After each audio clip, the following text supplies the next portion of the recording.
much. It's coming. It's coming back. Yes, ma'am. The only thing I've got to remember to do is I've got to mute it so that what we say in the on the Zoom doesn't overlap with Yes. what broadcast. Yes, ma'am. Okay. All right, we are good. So hold on one second. Let me get back. So we're on YouTube over there, and we are on right here. All right.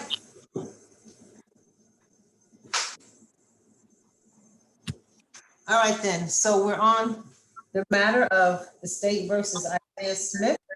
And let me hear, do we have any more witnesses? No, Your Honor, none from the state. None from defense, Your Honor. All right, closing.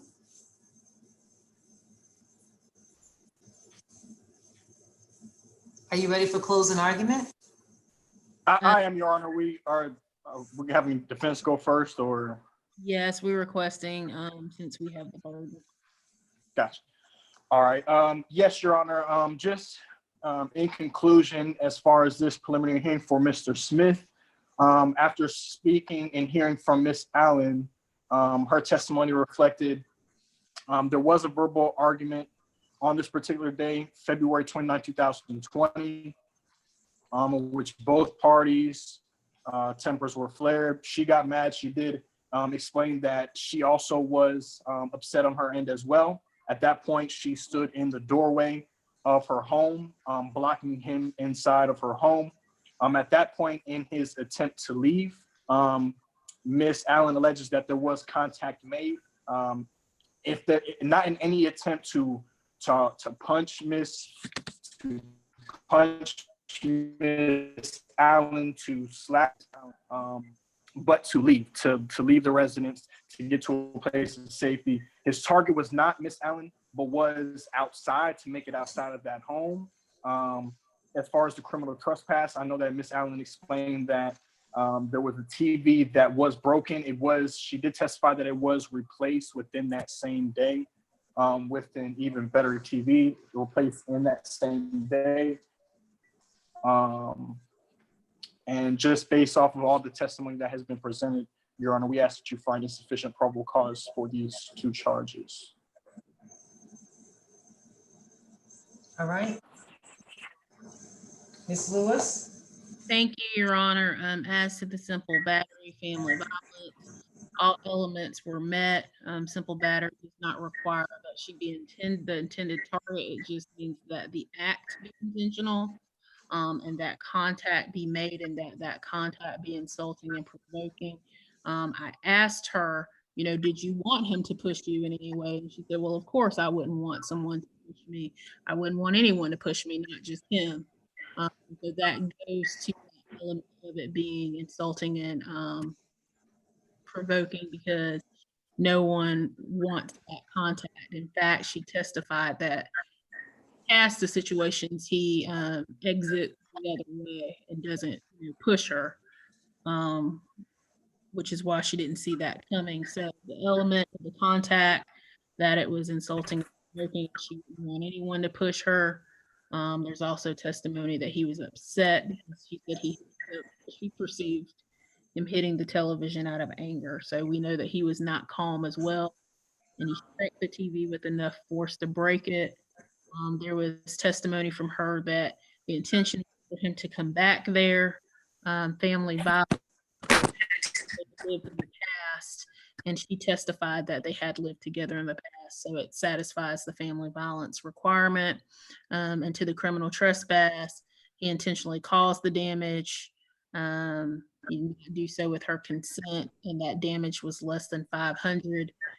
That he went and got another television, I think, is telling. That he knew he broke the TV. So all of the elements have been met, and the state believes that probable cause to find the case over. All right, let me look at, I'm reviewing the incident or the warrant. 1 second.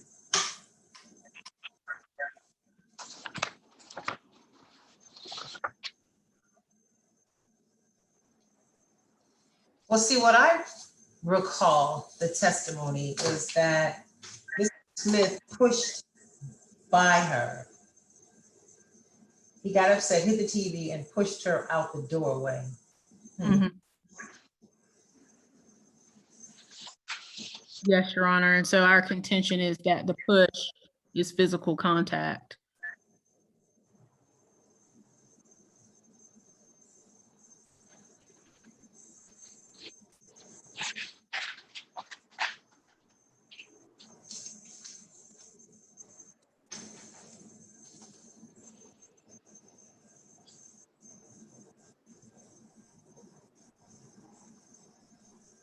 And Your Honor, defense would just, again, assert that taking into account Miss Allen's position, blocking the doorway, and not just a random push or slap or any punch or any cause for harm for Miss Allen herself. And Your Honor, just we'd like to note simple battery doesn't require an injury. It requires the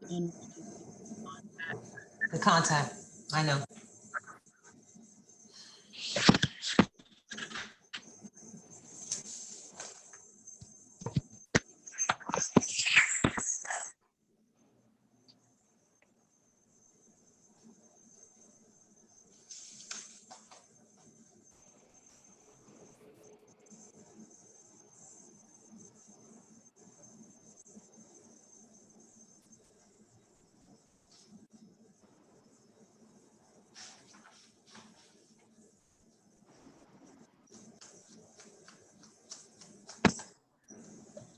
It's clear to me, it's clear the first charge, which is the criminal damage to property, that's clear. That's a clear charge to me. Doesn't matter if the TV was replaced. I don't think that speaks to the damage to the property as much as it does to restitution. So that means we don't have to worry about the fact that the TV be replaced. I do find probable cause for that charge. The simple battery, I'm up in the air with that one. Yes, ma'am. I see physical contact. I'm going to tell you what insulting or provoking nature with Miss Joy Allen. Miss Allen was very, very clear, and no matter how you came at her or what was asked of her, she was very clear, at least in my opinion, that his contact didn't harm her. So I guess when you look at the fact that it's insulting or provoking, of an insulting or provoking nature, do you look at the intent of the individual or do you look at the perception of the person that had the contact or the threat was made to? And that's where I am right now. Yes, Your Honor. And I do get the nuance that Your Honor is making. I think I'd like to I think that in most cases, I think if I'm thinking through things correctly, you only have to intend the conduct. I think whether or not insulting or provoking be based on the perception of the receiver, because they would be the person that would be insulted or provoked. And I think that what happens, I agree with you on this degree, that immediately after the incident occurs, the victim or the witness is going to have a certain attitude Yes, and perception. And the more time that passes, that attitude or perception is going to change because it's not as close to the day or to the time that this incident occurred. And I'm taking everything into consideration here. and we thank you for doing that, Your Honor.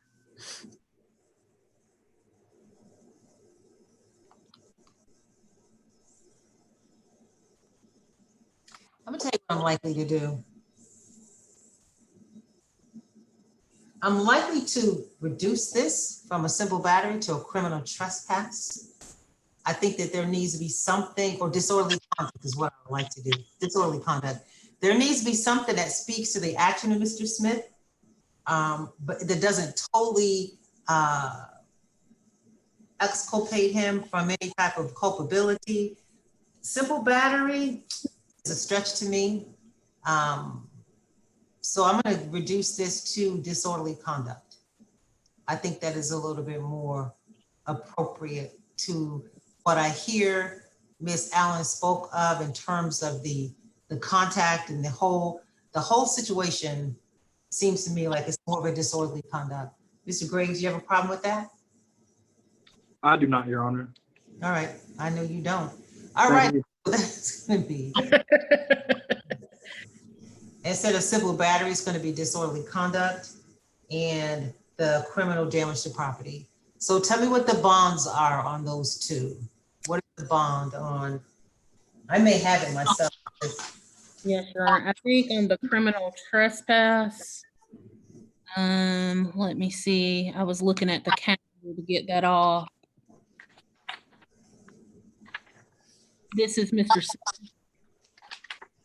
What's that now? Oh, Smith. Yes, Isaiah Smith. It looks like on the criminal trespass, Your Honor, there's a $2,500 bond. And on the simple battery, it looks like bond was denied pursuant to 1710-1. okay. What's going on with your client? Your Honor. Do you need for us to get off the call so you can talk to him about what is happening and why he's on, what he's on probation for? Your Honor, I'll just say from the criminal history, it looks like maybe there was a 2019 criminal trespass, battery, which I think he is under first offender status for. Okay, so hold on. Okay, so this is gonna be a problem. If that battery, is it a family violence battery? If I could just have one brief moment, Your Honor. Because let me tell you what you need to explain to your client, Mr. Graves. If he has a family violence battery, Right. and he gets arrested again for another family violence battery, do you understand what happens at that point? Yes, Your Honor. Then that would be sent upstairs. Absolutely. You need to talk to your client. And I'll double check that, Your Honor. And confirm it. I'm toggling the screen over to view that.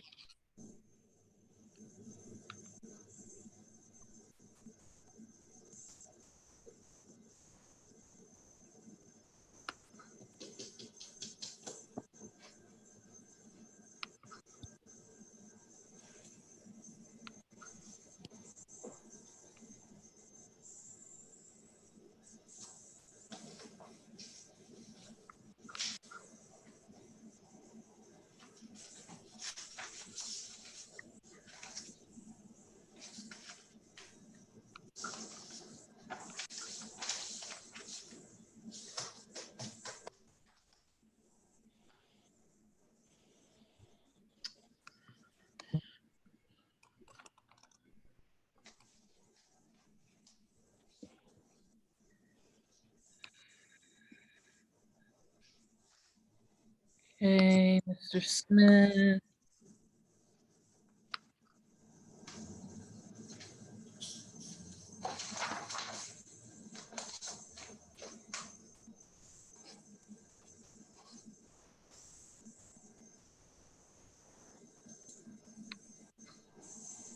Okay, Your Honor, I've had a chance to look.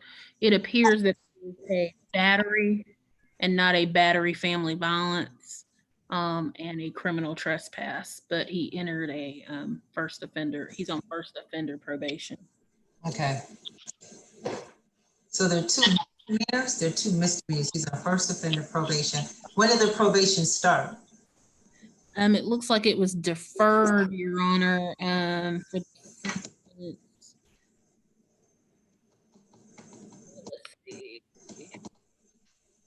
11 of 2019, so November of 2019. All right, so it may not matter what we do. If he's on probation, I'm gonna handle this before he gets out of there. All right, so I'm going to, again, I find that there is probable cause for the criminal trespass. That bond stays at $2,500, even though battery, I'm reducing it to Do you have the code section for disorderly conduct, Ms. Lewis or Mr.? 161139, Your Honor. That's it. That's perfect. All right, so I'm gonna go on 161139 is what I find probable cause for. I'm not touching the bond though on that particular warrant. It's exactly as a no bond. All right. Yes, Your Honor. All right, so I will turn this paperwork in, and that's all we have for Mr. Smith. Thank you, Your Honor. And Mr. Smith was my final hearing, Your Honor. May I maybe use it this time? Absolutely. Does anyone say anything to Miss Allen or bring her back in? Ma'am. Does Miss Allen need to say anything? No, Your Honor, I don't think so. Miss Patrick is standing by. I can communicate to her what the determination was. Okay, then I'll go ahead and I'll remove Miss Allen. Yes, Your Honor, thank you. Yep. Thank you, Your Honor. All right, and you are done, Mr. Graves. Thank you so much. Thank you. I'm Thank removing you as well. Have a good one, George. Okay, so we have one last matter. Is that what we have? Yes, Your Honor, Mr. Parker, and I believe that was Deputy Hare was the. Okay. He's standing by, Your Honor. All right, let me see if he's in the room waiting. I don't have him waiting. Let's see. No. All right, let me reach back out. I don't see him there.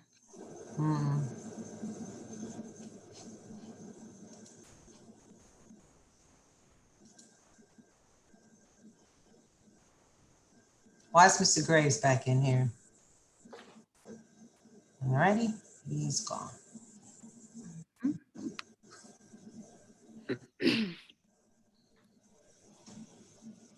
And Your Honor, I am here. It just says that you have my camera blocked, but I am here. So turning that way. Okay, Okay. Thank you. there you are. Welcome back, Ms. Alway. Thank you.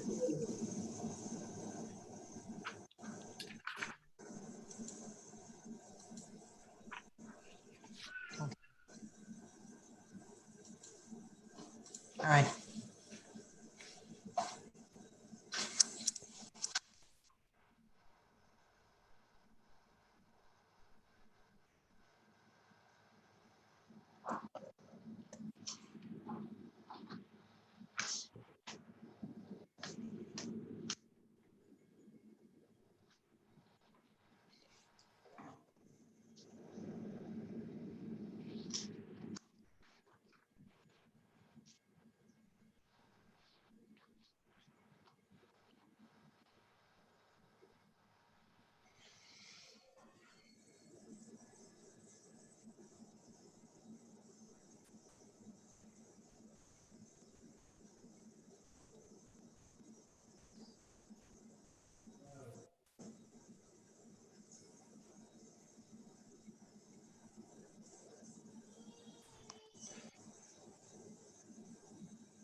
Your Honor, I just sent him another text and I just called.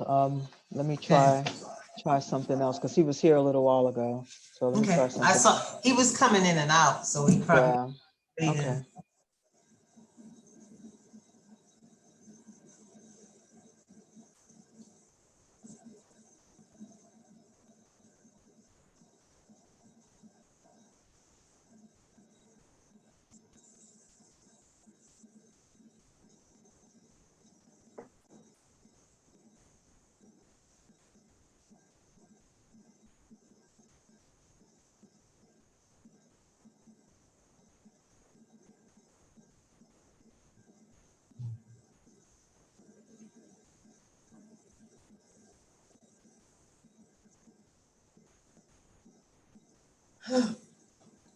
So is it typically this lengthy? Sometimes it depends if there's a good bid on. But but as far as today, I think we actually did fairly well.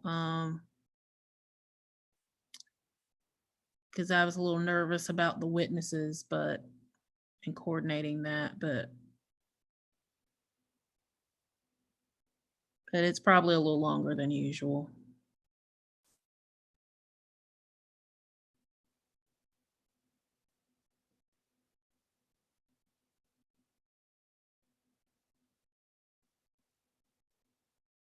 Okay, hold on, here we go.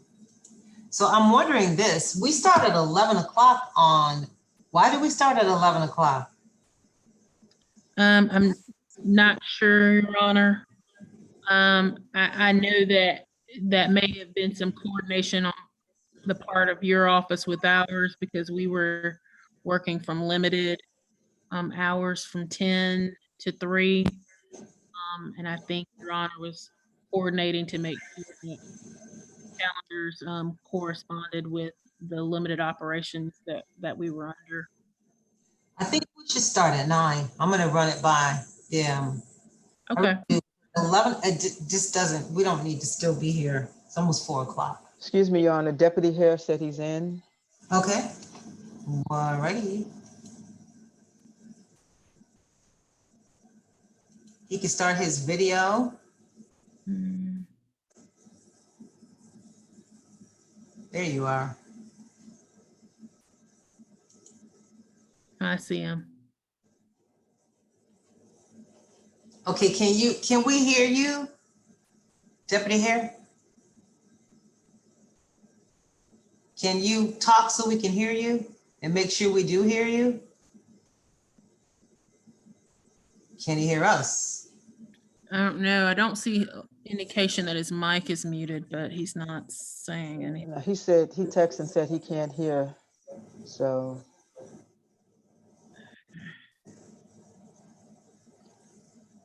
Yeah, there's nothing else that I can do. Deputy, he can't hear, so it doesn't make sense for me to describe to him how to go to the bottom left of the screen. I'm telling him now. Okay, thank you. Thank you, Chief Woods.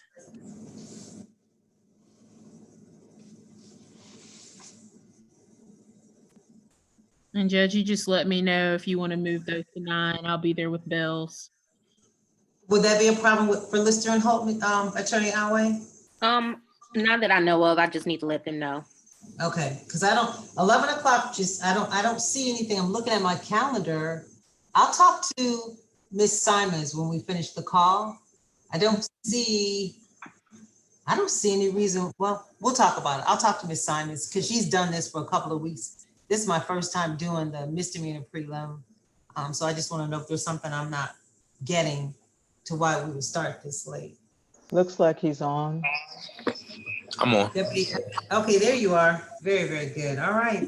Let me go ahead and swear you in, sir. Do you swear from the information you give, any testimony you provide in the matter of the state versus Brandon Parker, the truth, the whole truth, and nothing but the truth, so help you God? Yes, ma'am. All right, great. Thank you. You're a witness, Ms. Lewis. Thank you, Your Honor. Deputy Hare, thank you for being with us.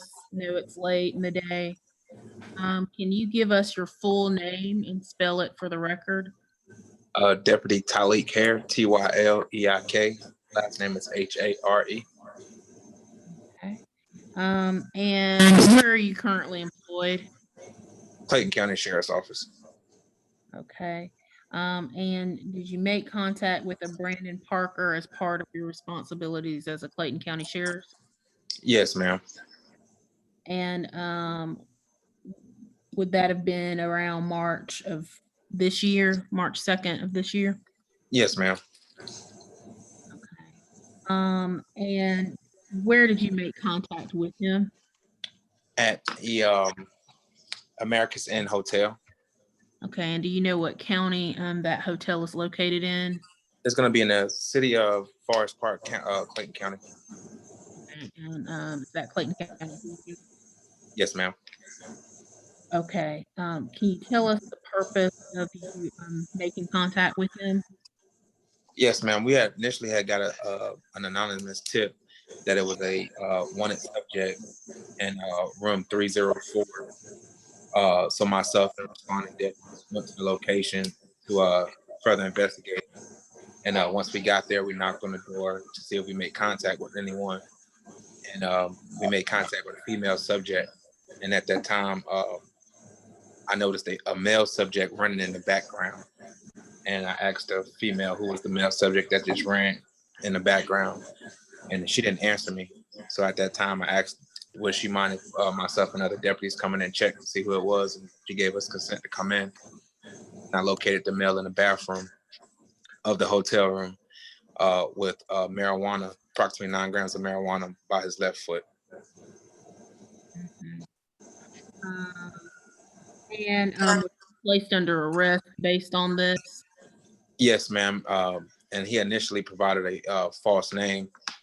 But once we got down to the jail, I didn't believe his name because the date of birth he gave would have made him 19 years old.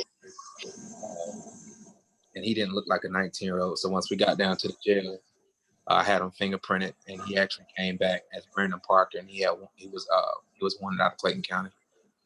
Okay, and that was the reason for you making contact with that room, was in reference to a possible wanted person? Yes, ma'am. Now you mentioned that he gave a false name. Do you recall what that name was? I will have to look at my report to refresh my memory.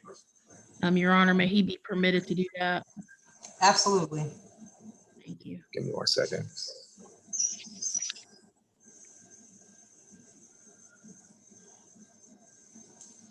He initially gave Jaquan Gates.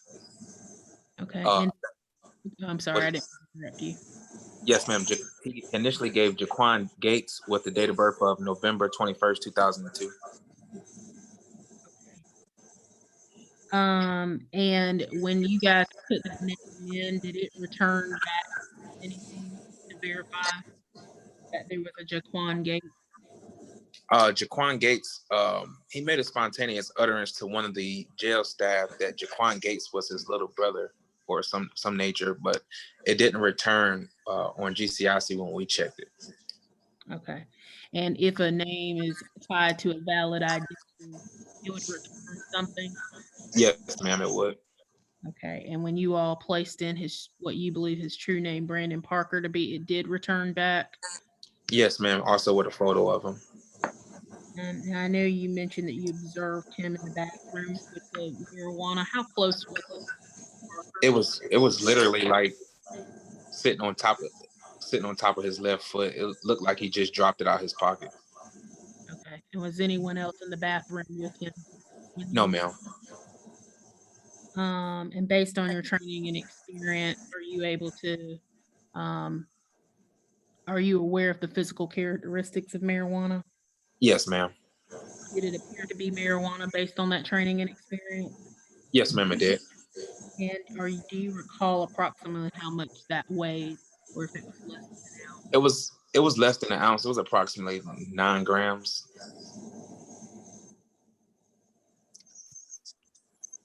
Okay, Your Honor, I don't have any further questions of this witness. All right, Ms. Awe. You cross? Good afternoon. Good afternoon. Good afternoon, ma'am. So you said the reason why you were at the hotel in the first place was you had an anonymous tip that a wanted subject was in a room there, room 304? Yes, ma'am. Okay, and did you have a picture of a wanted subject? Nah, she just the person just said it was a male subject. I guess they had prior relations or something like that. Your Honor, I'm gonna stop the witness here, and I'm not sure if he's aware or if Ms. Awe even intended to go down this line of questioning. I think Your Honor knows what I'm getting at in terms of the confidentiality of anonymous persons. I don't believe that there's an appropriate motion filed to reveal that, and I don't even think that was Ms. Awe's intention, but I just No, didn't no, want it wasn't, Your Honor. to down that. Thank you. Thank you. My reason was because I wanted to know if Brandon Park was the wanted person. Well, we didn't, like it was real dry and vague, the description. Uh, it was so much just going to be a knock and talk and just see, just, hey, how you doing? Do you know of any persons? That's how it was going to be approached. Was the anonymous person Brandon Parker that you were looking for? I'm sorry, was the wanted person that you were looking for Mr. Brandon Parker? Like I said, we didn't know exactly who we were looking for. It just came in, and we were just given an instruction just to go check it out. So we was going to do it, a knock and talk, basically. Or did you know if you were looking for a woman or a man? We was told it was a male. But the description was vague. Did they say It, he was black male or white male? of course, they said it was a black male. They said the person had tattoos. But again, it wasn't, it wasn't. Was light skin or dark skin? Your Honor, I'm gonna object. I kind of was letting the line of questioning go on. I think we're getting outside the scope of relevance. Okay. Ms. Awe? Your Honor, I think it's certainly relevant to know who they were looking for, to know the description of the person they were looking for at least. But the officer just testified that he didn't even know who he was looking for in the first place. So if my client wasn't the person that was wanted, then I think it's relevant for us to know the person that was. Ms. Lewis, response? It's not probative of whether or not he was in possession of marijuana or whether or not he gave a false statement. He's not being charged for fleeing or being a wanted person. It just kind of established while he was there. And the officer testified that the young lady that answered the door gave permission to go in. I think at this point we're going down a rabbit hole that's not probative of. Well, Your Honor, I feel it is probative because if the officer didn't have proper and valid reasons to be there, if he didn't even know who he was looking for, then he could just be going on a wild goose hunt looking for any and everyone in that area. And so I do believe it's certainly relevant to determining whether my client was properly arrested. Had that officer not supposed to have been there, then my client would have never come in contact with that officer. And if that was the case, my client would have never been arrested. Your Honor, my only response would be that one, this is not a motion to suppress hearing, but two, that the mailbox rule permits you to take the ordinary route that a guest would take to go to a residence. And so if from there he knocks and he's properly there, he didn't try to knock down the door, there's no issue as it pertains to any suppression issues. You can do that. It's well established in law. So based on his testimony, he indicated he went to the door, knocked. The young lady opened the door. So if she wants to ask questions more so surrounding that, whether or not the entry was truly consensual or things like that, that may be more probative, but I think we've exhausted the relevance of the tip. I agree. So I'm going to your objection, Ms. Awe. Oh, I can't remember. Yeah, it was your objection, Ms. Awe. I'm going to overrule it. Thank you, Your Honor. Officer, what was the name of the person that answered the door? I don't recall, and it's not in my report either. Okay. When she answered the door, isn't it true that she did not give you consent to to come inside the room? It's not true. She did give consent. Were you wearing a body worn camera that day? I was not. Were you there alone that day? I was not. You're with another officer? Yes, ma'am. Was that officer wearing a body worn camera? No, ma'am. So you mentioned that while she was speaking, you observed a male run into the bathroom. Yes, ma'am. Could you tell what that man had on? Could you tell what he looked like? From the angle I was standing directly in front of the door, and she had the door wide open, and he came from the, I guess that's like the dining area of the hotel. And when he ran past, he didn't initially have a shirt on, and I could tell it was a light-skinned male, and I could tell he had tattoos.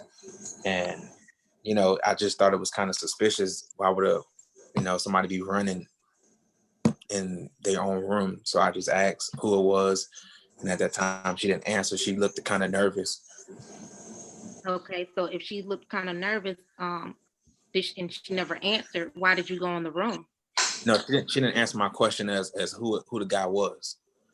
I said, when I asked her, I said, who was that who just ran? And she just like, froze up. Did you let her know that you were looking for a wanted person? Yes, ma'am, I did. Did she ask of the name of the wanted person? We didn't even get that far, because as I was talking, like I said, that's when I seen a guy run past. So that I redirected my questions to who was the guy. Okay. Once you got in the room, where did you go? Once she gave consent, I stepped in and I gave verbal commands for the guy to come out.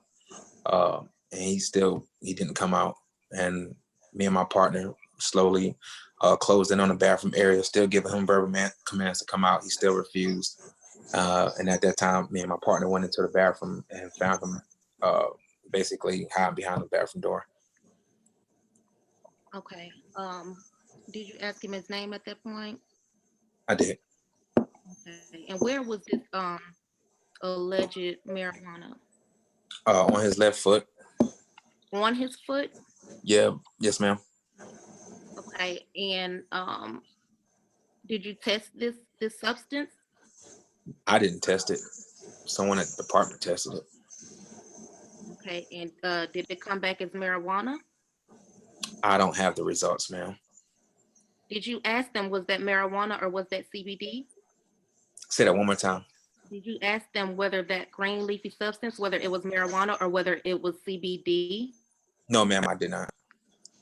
Did the other officer ask that you are aware of? No, ma'am, not that I'm aware of. Did you ask Mr. Parker whether he smoked marijuana? No, ma'am, I did not. Did you see Mr. Parker anytime smoking marijuana? No, ma'am, I did not. And that substance that you found, was it in his hand? No, ma'am, it wasn't. Your Honor, I'm gonna Was it on the object. floor? 1 second. Go ahead, Ms. Lewis. He's already testified to the location of the marijuana at this point. Ms. So Iowa. I just would like clarification, Your Honor, because in the police report, he says that it was on the floor, and then now he said it was on top of his foot.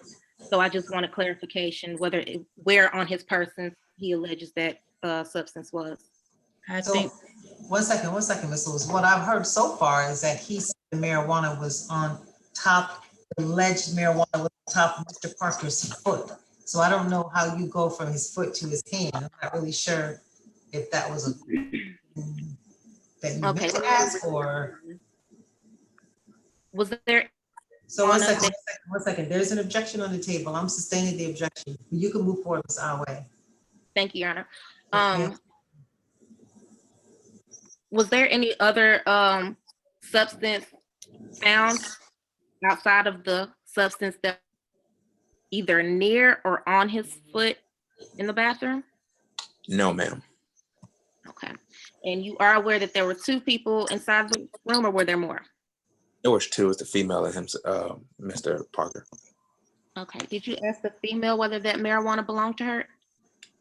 Yes, ma'am. The other deputy did ask her, and she denied it. Okay. Did you search Mr. Parker prior to arresting him?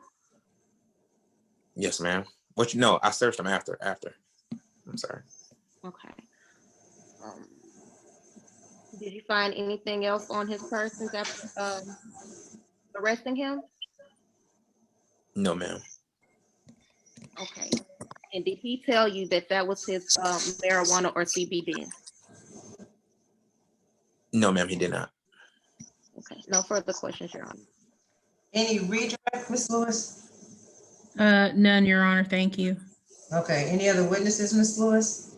None from the state, Your Honor. Okay, Ms. Otway, any witnesses for you?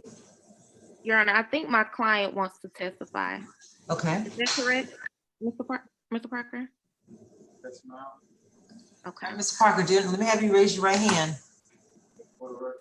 Do you swear from the information you give, any testimony you provide in the matter of the state versus Parker is the truth, the whole truth, nothing but the truth, so help you God? Yes, I do, Your Honor. So do you understand you have the right to remain silent? Anything you say can and could be used against you in a future hearing or trial? Yes, I do, Your Honor. You understand that, and you're waiving your right to remain silent. Yes, I am. All right.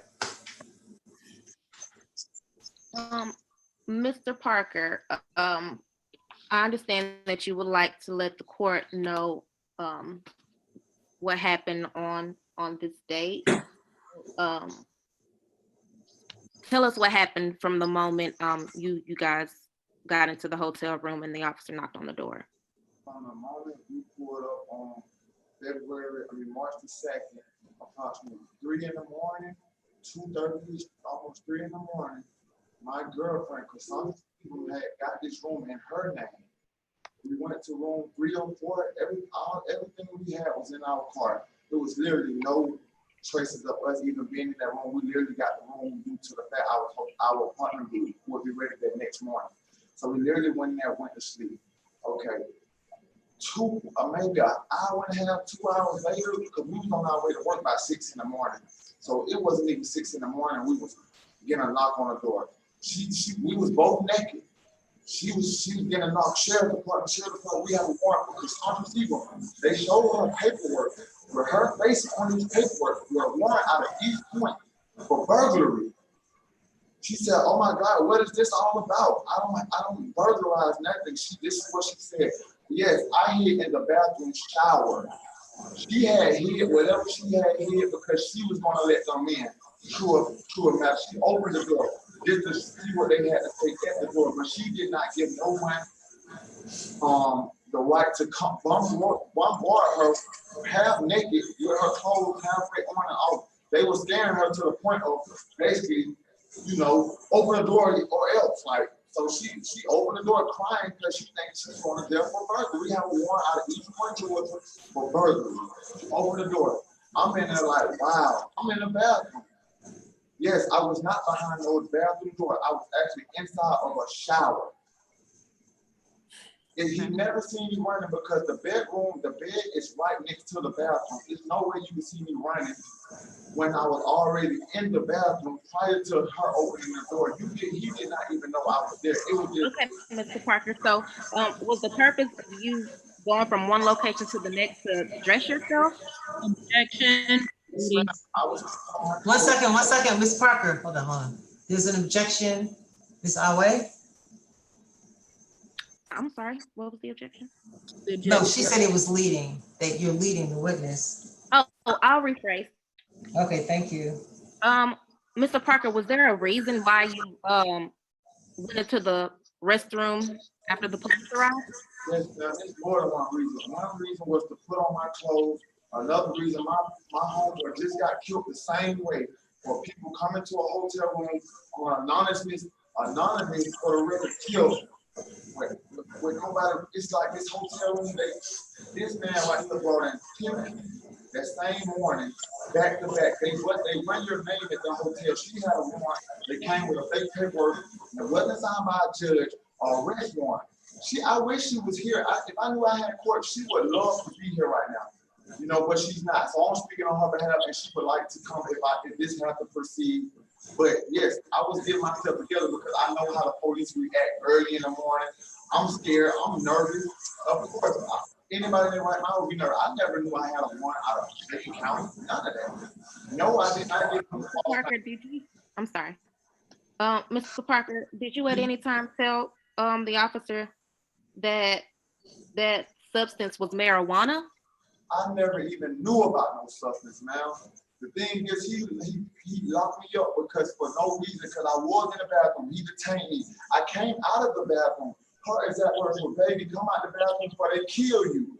I said, "Okay, whatever." I came out with my hands up. They told me get out. They had guns drawn. I got on my knees next to the bed.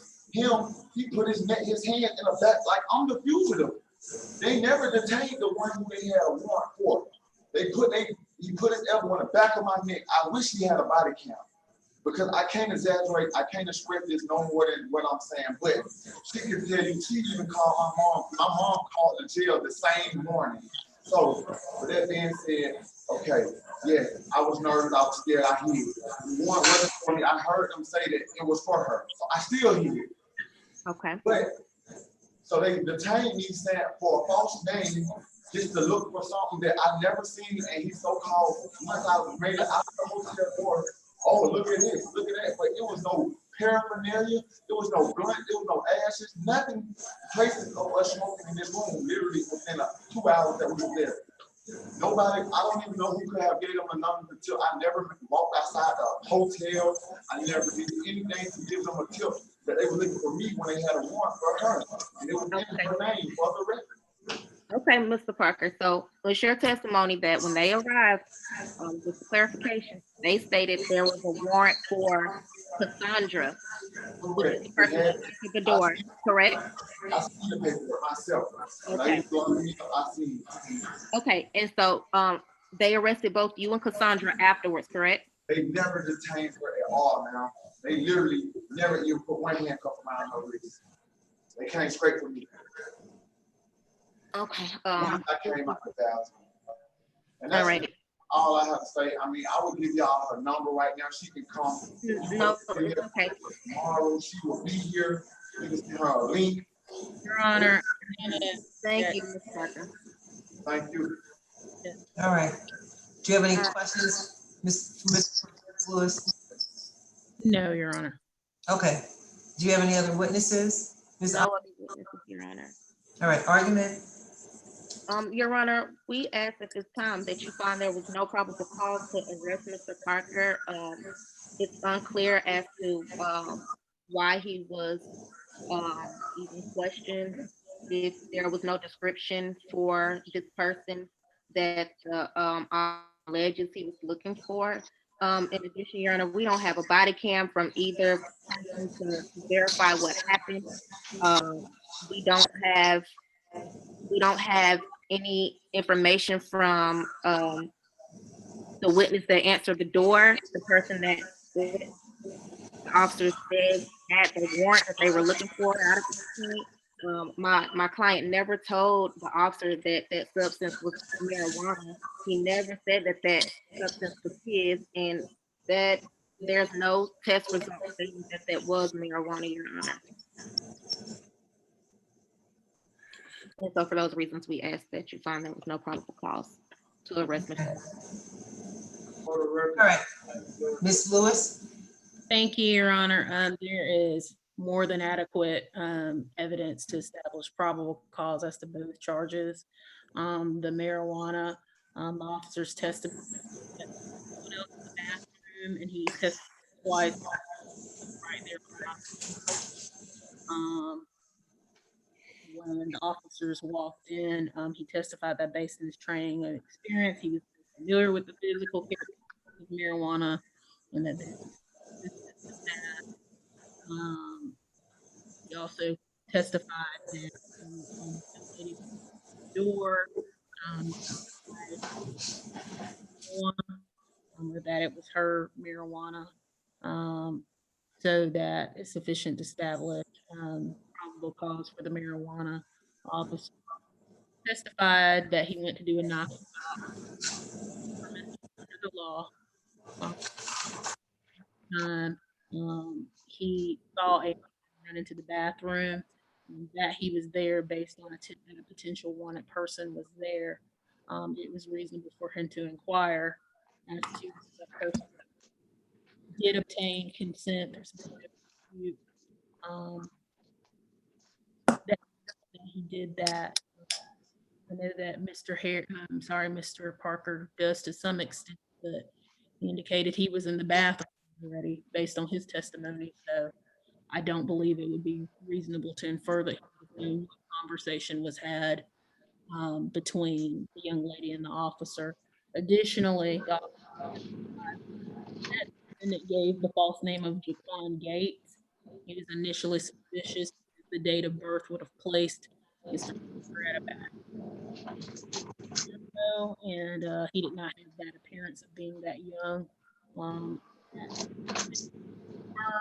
were able to fingerprint him and ascertain that his true identity was Brandon Parker. So we believe that we've established both probable cause as to the marijuana as well as the false name.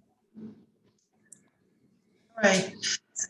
I find probable cause for both charges, and they're both being bound up to state court. In your honor, can we discuss bond if possible? What is the bond right now? $1,500 bond on the marijuana, Your Honor. I'm not sure as to the giving faults. For some reason, that charge wasn't listed on the calendar that I have, but I do have that warrantless affidavit number that might. Hold on one second. Let me see if I can find it. What the bond is. Parker.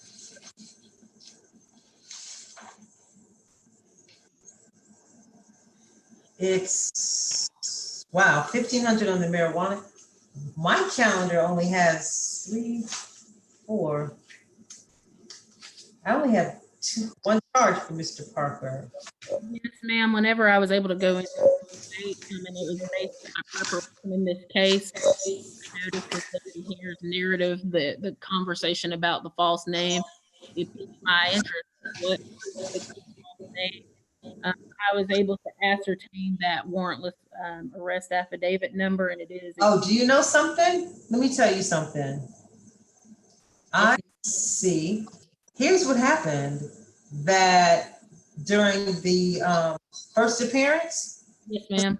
and the false name and date of birth, that warrant was denied, which makes no sense to me, because when that warrant was denied, then the name and the date of birth was stricken, and his true correct name and his true correct date of birth came up. Unless the state wants to do something, I'm not gonna go back and try to figure out why Judge George denied it, because it's her on here.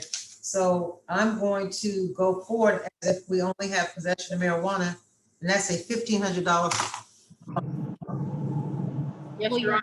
And I believe that that's reasonable, especially in light of his criminal history. Well, Your Honor, if I may, Absolutely.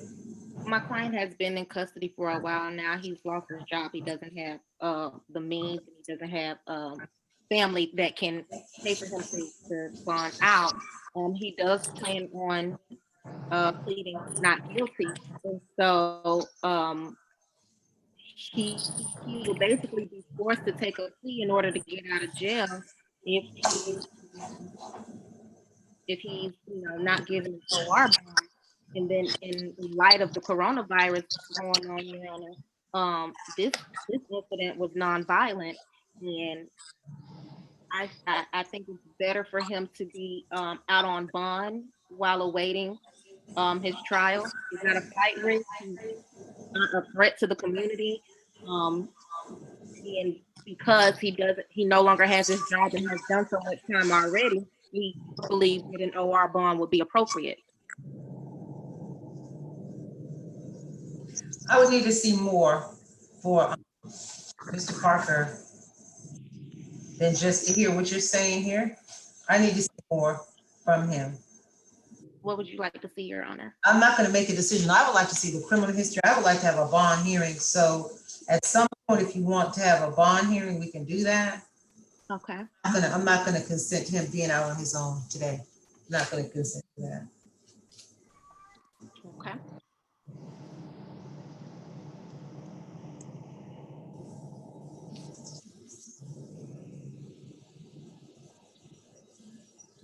All right, so I think that's all. I'm gonna go ahead and knock the jail out